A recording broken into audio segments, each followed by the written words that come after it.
thank you for Thank you. bringing that point up because I think a lot Mm, of times we naturally gravitate towards being upset or annoyed with Airbnb mm, support, but that's a good yeah, framing of, oh, hey, they heard or saw the words gas. That could be a gas leak. yeah, And just like you mentioned, if the host was asleep and they were able to step in yeah. at the moment, it could really, really improve safety at the end of the day. I know. Yeah. Yeah, yeah. So So, it's really nice to know that, somebody stepped in, or whether it's an AI or a live person, chatting and, at least mediating what's going on. And it's really worth it with all that we pay in Airbnb. Yeah. yeah, yeah, exactly. Thank you. Thank you for Oh, sharing, Emily. yeah, That's a good nice question. yep. hmm Thank you. With that, so, if we are still trying to use words or language that are violating terms of service of Airbnb, just know it's going to be used against you. So, um, Yeah. let's say you're trying to say, hey, I know you just booked my place, and if you want to book it up with me and just pay me through Zelle or whatever, you're going to get flagged, and someone is going to step in, and your account is going to be under review. So, if anyone else has any other examples with support, flagging a word or maybe even if you didn't have intentions of doing anything against terms of service, but Airbnb stepped in, drop it in the chat and share that example with everyone so we can all kind of be prepared. Um, so with that said, what Airbnb can help with, they can help with guest related disputes. They can help with damage claims. They can help with providing refunds or I mean, essentially, I feel like that's the big ones, the main points. One I want to talk about is refunds, or anything that has to do with credit card processing or payments of any sort. So it's really interesting. I could probably average it out at least twice a week. I get asked this question from guests who are booked in the future, or particularly guests who book farther out. They can split their payment up into two different payment methods. I'm sorry, not payment methods, two different payments. So they pay, partial pay up the upfront, and then the second half of the payment they pay a month later, let's say. I don't know the exact time frame.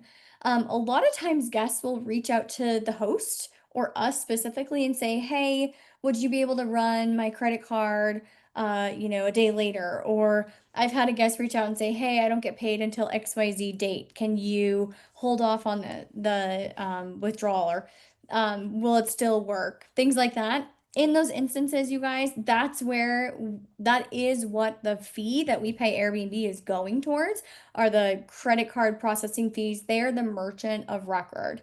So, definitely, if you're using Hospitable, I would create a canned response. Or if you're using their AI feature, it's really cool. You can just respond with AI, and usually, if you've answered this question at least a few times, the AI will respond pretty accurately. But you want to just let that guest know, hey, I wish I could help further, but Airbnb handles all payments, and then provide the contact number or a link for them to chat with Airbnb support and make sure they understand that Airbnb is the merchant of record. So they'll have to handle payments. So that's definitely something like Sonia mentioned before. That's part of the fee that we're paying Airbnb is to deal with that. We don't have to have credit card protection, chargeback protection, things, all of those things. That's what Airbnb is doing on our behalf. So that is just an example of Airbnb supporting. Also, on the topic of Airbnb being the merchant of record, sometimes you guys will have a situation where a guest makes a booking and they either did it by accident or they did it for the wrong date, some reason. And as hosts, we're going to be in position sometimes where we make exceptions to letting the guest cancel. If they let you know within 30 seconds, like, whoops, I did not mean to make this booking on this date or whatever, It's not as easy for the host necessarily to just click a button and then send all the money back. So those are things that Airbnb, you can typically refer guests to Airbnb to handle those situations. Again, we are paying for that in the fees that we pay to Airbnb. So those are, really guest related disputes, refunds, anything payment related, those are big ones. And then of course, damage, but we'll get into damage claims later. We talked about this before, but Airbnb has their own safety department. So if there are unauthorized parties, if there's something illegal going on at your property, if a guest is being harassing you or sending threats or you're not comfortable hosting them, that is when their safety team is going to step in. You want to be really careful in those situations that you don't accidentally get your listing. You don't want to get the story twisted to make Airbnb think, oh, it's the host that's being the troublemaker, I guess. So you want to make sure everything is documented in writing. You don't I actually don't even think we're gonna have the opportunity here soon to communicate with guests via their phone numbers. There's a new system where if a guest tries to call you on your phone, it's going to be through a phone number that's tied to Airbnb. So they're really trying to get away from any conversations being taken off of their platform. But that's a conversation for another day on another coaching call. Um, so in those instances, again, I just want to make sure that I reiterate the fact that you've got to have everything documented. If you bring up any sort of safety issue, party, etc., anything that could make your listing go into investigation, you've got to be able to document that it's not you that said the guest can have a party. It's the guest having an unauthorized party, and demonstrate where the rental agreement they signed or the house rules that you have or the guest screening messages, anything in your conversation. Just have it ready to be able to prove that you are not the problem, the guest is the problem. We don't ever want to pull the safety team in to do an investigation and accidentally get our listing shut down or paused so that they have time to look into it. So you just got to be careful around that. Um, let's see. And then, of course, there's going to be support that you can call if you have, let's say, a suspended listing or someone you found has duplicated your listing and you're seeing it, not real listing. This is such a rare instance, but that's where Airbnb is going to be able to step in. Okay, so they're there for guest conflicts, safety, payment issues. Think of them, they're not your personal assistant. Think of them more like the judge. They're the ones that make the rules, and they can help get things sorted out in those types of situations. What Airbnb cannot do, they're not going to really step in to help with small complaints. So if the guest is having a Wi-Fi issue or if you had a cleaning issue and your cleaner didn't show and the guest showed up to a not clean property, Airbnb is not going to help with that. They'll help the guest, they won't help the host. And you don't want it to get to a point where you don't have any rapport with your guests, that they're calling Airbnb first to complain about something. You want to make it very, very clear in your house rules, rental agreement, listing description, automated messages. You want to make it very clear that guests can reach out to you, because if they reach out to Airbnb first, then you're going to most likely have very, very minimal say in what goes down or how something gets handled if a guest makes a complaint. Airbnb doesn't help with any local regulations or permitting for your specific listing. They are active and involved in that per county. And I think they're getting to the point where they don't allow listings to be listed if it's in a illegal area. And yeah, really anything that is guest and host related where there's a small issue, that's not the time to call Airbnb for support. You can reach out to this group. You can reach out to other hosts that you know for assistance, but involving Airbnb too much, it typically isn't gonna be in the host's favor. So just keep that in mind. Not that Airbnb is here to make a host life harder, but it really is this mindset of the customer is always right. And so although hosts are a necessary part of Airbnb, that's usually the mindset that's involved anytime a guest has a complaint. So just remember that. Okay. Um, any questions or comments so far on anything that we've chatted about? It's pretty straightforward. I wanted to do this topic because really, sometimes I see some questions in the like public Facebook groups or whatever, and hosts get very confused, I think, sometimes about who to ask what questions to and how to handle certain things. And it's really up to the host to create their own systems and operations to not have to rely on Airbnb. And the last thing we want to do is have to reach out to Airbnb. But when we do reach out to them, it has to be in a very strategic way to make sure that we can make things go in our favor. That means having evidence, proof, written documentation, all of the things that we've already talked about. One way to have better outcomes with Airbnb anytime you need to reach them. So if it's a claim, for example, always submit your claim before the 14 days is up. If it is even a minute past the 14 days, you won't be able to get your claim.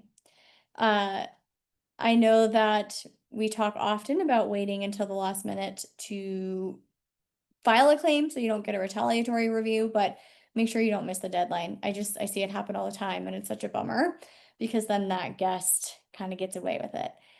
So file on time and then have your photos with timestamps. I think I say this almost every coaching call just to remind everybody, but any receipts, invoices from vendors, all the things that's going to help your case for the claim. And then make sure you have, when you're contacting Airbnb or when you're submitting a claim, there is room for written documentation on your end describing the issue. So you don't want it to be a long, big paragraph. That's a rant.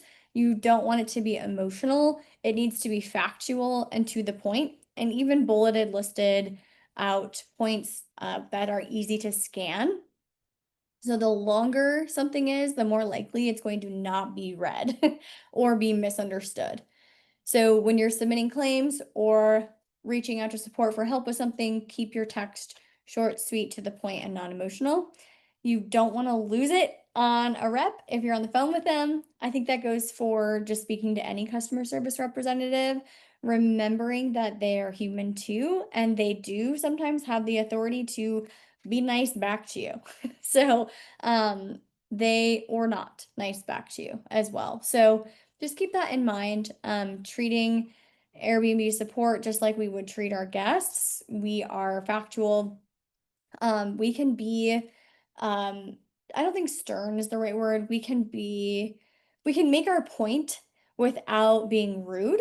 So just make sure, I see that a lot to where people are complaining about Airbnb support. If you have to get on the phone with them or, maybe in chats, they're human too. So make sure you treat them like humans. And that is just a tip for you all. And then if you do need to escalate something, you can ask for a case manager. So I know nobody wants to be the one that has to ask for the manager, but sometimes it can help if you just can't seem to get your point across, or if you're really having a hard time with that specific representative. Once you hit superhost status, the quality of Airbnb support when you have to speak with them or chat with them goes up. I think you have like quicker access to a support staff, and I think just the quality of the support for Superhost is better. So get Superhost as fast as you can, and in the meantime, until you get Superhost, just be patient, and then always ask for a manager if you need to. And that's a good way to make sure you're getting your case heard, almost like getting a second opinion.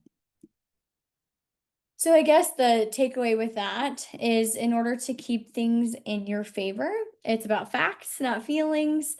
Um, these Airbnb reps, they have their own systems and processes that they follow, and they have a certain level of nuance or, decision making that they have the power to make, but typically they're following a script or they're following some sort of written SOP. And so you want to just give as much evidence as possible so that they follow the right path to make the decision go in your favor. Let's see here. I'm thinking about, I don't think anyone in the chat has any examples. If you guys have had a good or a poor experience with Airbnb support and you want to share that, feel free to drop it in the chat or unmute. I feel like knock on wood, I rarely have to call Airbnb support, but if I know right away that something is going to be an issue or a guest is going to be an issue, I will proactively reach out to support to get it in writing and get a case opened as fast as I can to get ahead of the guest, calling them and filing that complaint before I do. Because if there's already a case open with the guest, then any information you've provided, if that's there first, then that the support has context that they can work with before they just make a decision and give a guest a refund or whatever the case may be. So that as far as support, the differences between Airbnb support and what you manage yourself as a host, that's pretty much all that I have. And the next portion of the call, I wanted to talk about listing refresh. So maintaining our properties, I think that's often missed, is thinking about what do we need to do to our properties in the fall, in the winter, in the spring, which we always do like a spring cleaning call. But if you guys are good with it, I will jump into talking about actual property maintenance. I'll pause for a second to see if anyone has any specific questions about anything we already chatted about. I have a question, Emily. Sorry about that. This is actually Sonia's assistant. So in behalf of her, I'm actually attending the call every other week that we have. So I just wanna share with you guys that we have a guest. I think they stayed for almost a week, extending day by day. And yeah, it's actually good to know because it's a profit for us. However, there's this instance that um the rags probably, or the bathroom towels have been really, it's a disaster, wherein even the cleaner actually told us that it could not be removed, the stain could not be removed. So what we did was we actually file a something in Airbnb to make a refund for the cost of the towels and things like that. We agreed to that, and the guest actually paid for the towel. However, they actually extended for I think an hour or two. So my question to that, Emily, is that because we actually filed two separate refunds or something, what do you call that one? The other one is the refund and the other one is for the late checkout. So what will happen to the guest just in case that he only settled for the first case that we have? So say for example the what they call this, the towels. So they have already settled it, however, the late checkout wasn't actually settled at all up to now.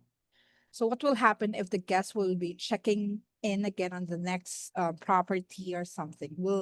Are we gonna, or is the Airbnb going to notify them for something? I want to make sure I understand the situation and your question before I move forward. So Mm-hmm. the Yeah. guest ruined the towels and the cleaner found them after the stay ruined. Mm-hmm. And so you sent a, not a refund. You don't refund the guest for that. You Yeah, sent yeah, yeah. a claim. Claim. Yeah, yeah, it's a claim. Yeah. Okay. They already settled that, Emily. However, the other claim that we would like to ask is for that, and it's already filed in the Airbnb, the late checkout. So the guest has not been settling or accepted it up to now. So my question is that what's going to happen to that just in case that, So I don't think I fully understand. So the cleaner arrived, found all the towels, and then you filed a claim, got reimbursed, and then later decided to file a separate claim for the guest checking out late. The late checkout was happened first. So and then it's already filed in the customers in Airbnb. However, the only thing that they actually settled in Airbnb is the towels, but not the late checkout. So That makes that's sense. my question. Yeah, Emily. Yeah. Sorry to confuse you. Yeah. Oh, that's okay. Yeah, that's Yeah. okay. So there's only ever a chance to make one claim. So you can always file a claim after the stay and put multiple things Mm-hmm. on the claim. It doesn't mean that you're going to get paid out for all of those things. So if you go Mm-hmm. into Mm-hmm. air cover for hosts, there is Yeah. nothing on the Airbnb terms of service that says that they will provide insurance for guests checking out late. So you Yeah. have house rules that you can create. But to request Airbnb to pay for that late checkout, and it depends. If your cleaner invoiced you for that and you have proof of a legitimate invoice where your cleaner charged you a late checkout fee, and that was part of what you were charging the guest and trying to be reimbursed for. If you did it correctly by having that invoice, you might get paid out for it, but technically that's not necessarily something that's covered by air cover for hosts. Got it, Emily. Thank you so much. Yep.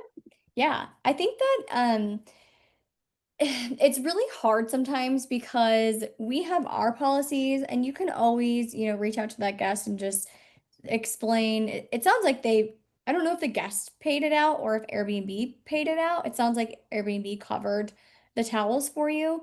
But sometimes you can request something from a guest, and it all depends on the situation. But if you reach out to the guest and you just let them know, hey, our cleaner charged us for the late checkout, you can send a request for a fee. And if they don't respond to that, then within 72 hours, then you can escalate it to Airbnb as well, and then Airbnb may or may not pay it. So it's up to Right. you if it's worth that. Um, Usually it's not. You have to understand your cost of doing business Mhm. threshold, and definitely, if all of your towels were ruined, that is 100% something to claim for. But a late checkout fee is tricky. It just may not be worth it to continue to go back and forth or to reach out to the guest to try to get that. If your cleaner charged you like $200 or something, then for sure, make sure that's included on an invoice. Um, so it gets a little tricky because I think the consistency from Airbnb with what they pay out, how much they pay out, it's not always 100% standardized across the board, unfortunately. Got it. Yeah. Thanks so much, Emily. Thank you Mhm. so much. Yeah. And a tip when you're doing claims for everyone on the call, always have professional invoices.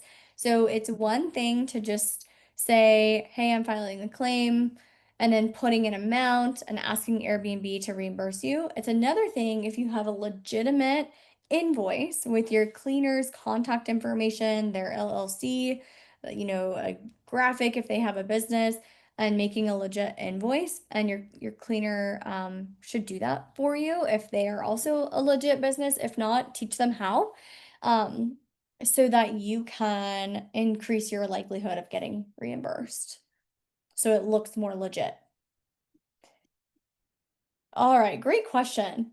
Really good question. So as far as the next kind of topic here for the second portion of the call, we're heading into fall. I know here in Colorado, up in the mountains, it's going to be winter in a few weeks.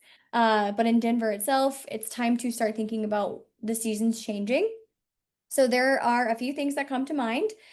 We need to make sure that we are checking our gutters. That's a big one that I see get missed. So checking your gutters and then making sure that if you're responsible for the yard work of the property, make sure you understand with your landlord who's in charge of maintaining the yard and who is in charge of raking, because it's not just getting the lawn mowed, it's also if you're near a bunch of trees. I know here we get lots of leaves. Does your landlord cover that? Does your landlord coordinate that? If your landlord's the one who schedules it, are you prepared to inform your guests that there's going to be somebody there getting the leaves raked and bagged up and taken off site? So start thinking about those things now, have the vendors in mind, and have those conversations with your landlord ahead of time so you don't get caught off guard. The last thing you want is to unintentionally miss this task and then ruin the landlord's yard or, get a bunch of snow and then have the yard just be not in good shape come spring because the leaves were never raked up. I know that's something in Colorado, so a couple people on this call for sure that can apply to. Um, and we will get snow here in Colorado in probably sometimes late October, early November. Every season is different, but have your vendors ready for snow shoveling. Are you going to provide a shovel for guests just in case? Are you going to have ice melt at the property so that you can cover yourself just in case it's icy? So start thinking about those shifts and what you need to have available for guests to make sure that their stay is comfortable. So gutters, gutters, gutters. Prepare for snow if you're in an environment that has snow. Get your vendors ready and have your conversations with your landlord about who handles what. Okay. Also, we need to be winterizing hoses. If I know here it's really common in Colorado, Steve, I don't know if your property has a swamp cooler or central AC, but make sure if you do have a swamp cooler, that you are winterizing your swamp cooler. Um, Yeah, and hoses. That's really all, I guess, winterizing wise, unless you happen to have a boat or something. If you're near water, but I think most of us in this group do not. So that is not necessarily something I'll review. Also, with the change of seasons or even heading into a new quarter is a really good time to just make it a regular thing that you test your smoke alarms and make sure your carbon monoxide detectors are working and make sure that your fire extinguishers are not expired or that they're available or they're hung. At eye level so guests can find them. So it's just a good time. I feel like October 1st is the perfect day to start thinking about these things. If you have a hot tub, again, it's a really good time. Depending on how often you drain and refill your hot tub, it is a good time to start thinking about just getting on a cadence that makes sense. So before it turns to winter, um, dumping and really refilling your hot tub, doing a deep clean of your hot tub, restocking on all of your hot tub supplies. It's just a good time to do that. At least in my brain, I feel like it's easier at the beginning of a quarter to really make sure I have all of my supplies. Something else that I like to do as you're heading into fall, winter season is stock up on extra blankets and also having emergency gear in your property. So, for example, our property up in the mountains, anywhere really, there can be power outages. So, do you have flashlights? Do you have, safety or those blankets that are good and that are easily stored, I guess is a better way to put it, that you can put in a power outage bin where guests can access if there's a power outage. So we said flashlights, we said blankets. Um, you can even just Google like what are all the things that I would need to supply to a guest if there was power outage and then to have that supplied, especially in the winter months because we don't want to put anybody in a tricky situation. Um, and then I said extra blankets. Sometimes I will even change the bedding if I have a specific type of comforter that's maybe warmer for the winter. It's good to do that heading into the winter season. Not necessarily 100% necessary, but it is a nice touch. Okay, so that's kind of that's really all the things that I can think of. If you want to make sure that, you know, it depends if this is something your landlord does, but if you need to make sure that the exterior of your home is power washed before heading into winter to keep the exterior nice and clean and prepared. Um, it's always nice to do that when seasons change. And then last thing is pest control. So this is the time of year, you guys, where if your property It's not because your property's dirty, but sometimes things will happen where this is just when spiders and bugs and mice like to go inside. So make sure you have your regular pest control and get them on a recurring cadence. So they're coming at least on a quarterly basis. And then if you have any known issues, like maybe last year you had a mouse in the house, then get ahead of it this year and make sure you've got the trap set or the spray or whatever is needs to be done for that. Get ahead of it so that you're not waiting for a guest to reach out to you to say that they saw a mouse. That is my, um, I guess, advice with that. Then lastly, you guys, is listing refresh. So I see this missed a lot where we have holiday seasons coming up. It's important to match, or I guess, stand out in search engine optimization. So using words that are going to be aligning with these upcoming holidays and having pictures in your listing. Let's say you want to supply a Christmas tree, or whatever holiday decorations you want to have in your property. Um, Take a picture of it and upload it to your listing. Once you do that, you won't have to do it the following year, but it's better to have a photo of it so guests can understand what the home is going to look like when they're staying with you on their holiday. We should all be getting Christmas bookings, holiday bookings, whatever holiday you celebrate. Um, and that's something you can have a conversation with your guest about as well, if they prefer to have that or if they have a preference either way.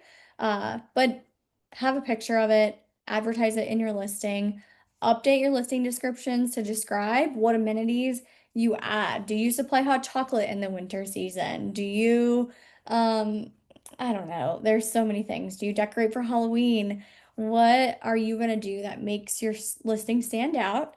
And then also improve your search engine optimization by adding those things and updating your description. Also, you guys, if you haven't done this yet, definitely do it now. But adjust your pricing for Thanksgiving and for the Christmas holiday, and then make sure Halloween you're not allowing one night stays. Um, Airbnb essentially at this point I think blocks bookings from being a single night if Halloween falls on a weekend, which I'm trying to see here what day Halloween is. Yeah, Halloween is on a Friday this year.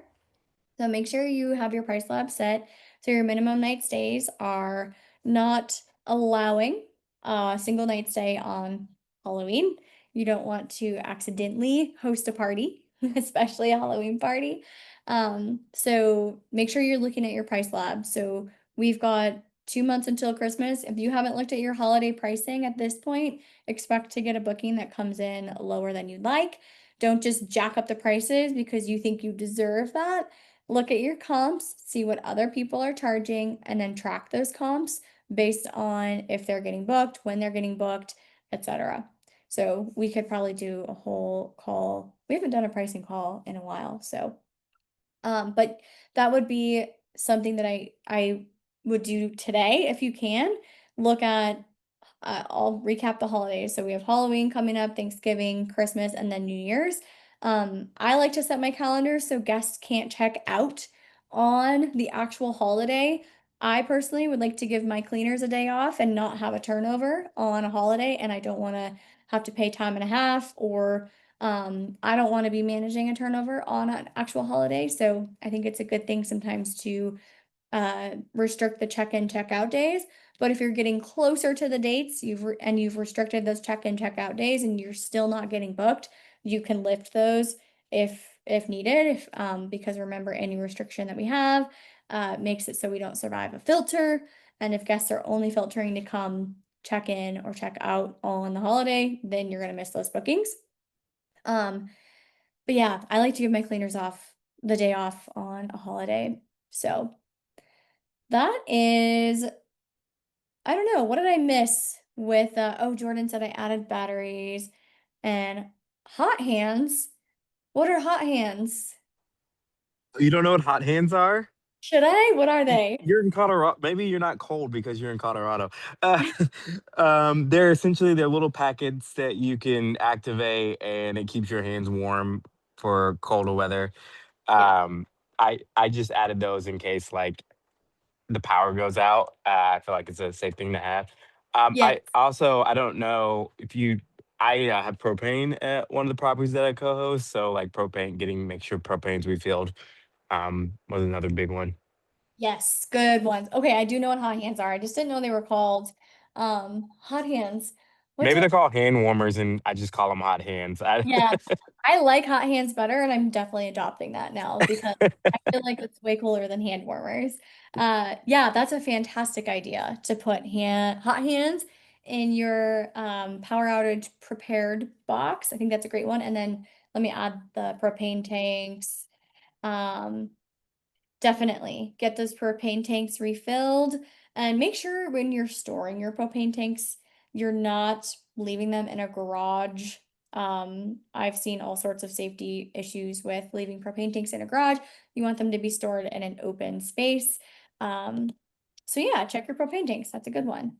What else? And Emily, I also would add, because I was just at a property this past weekend and I didn't think about this, but if the power, like setting yourself up for power outage alerts. So if one does happen, you can proactively reach out to the guest and let them know that what the ETA is going to be or where flashlights or whatever is located.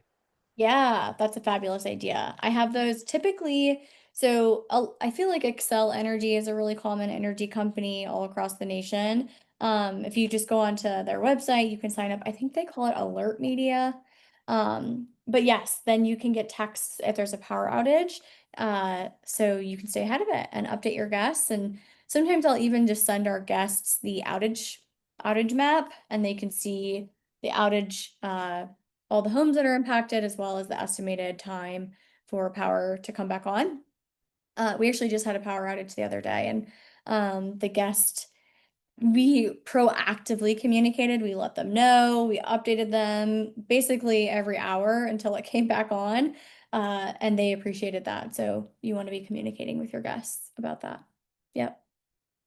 What else did I miss, you guys? Or maybe for those of you who are in a location or a property that has a pool, or maybe you're in a location that doesn't have a winter, what types of things am I missing with that? I know pools, you want to definitely winterize, um, so you're not ruining any pools. And your landlord probably is responsible for a lot of that, but did I miss anything else? Cool. I got it all. Well, that's all I have, you guys. Unless anyone has a particular question they want to go over, we can end the call a few minutes early, or you guys can take the time too to let me know what other topics you want me to chat about through the end of the year. Because it is, I've got all my calls mostly planned through December, but I can always change based on the needs of the group. So if anyone has thoughts or ideas, otherwise, I'll give it a second to see if anyone has anything, but otherwise, that's all I have. Thank you so much, Emily. Yeah, thanks everyone. I appreciate you all being here. Yeah. Last chance before I log off. All right, you guys. We'll see you on the next call. I appreciate everyone. Have a Thank good you, one. Take care, Emily. Emily. Have a Bye. nice day.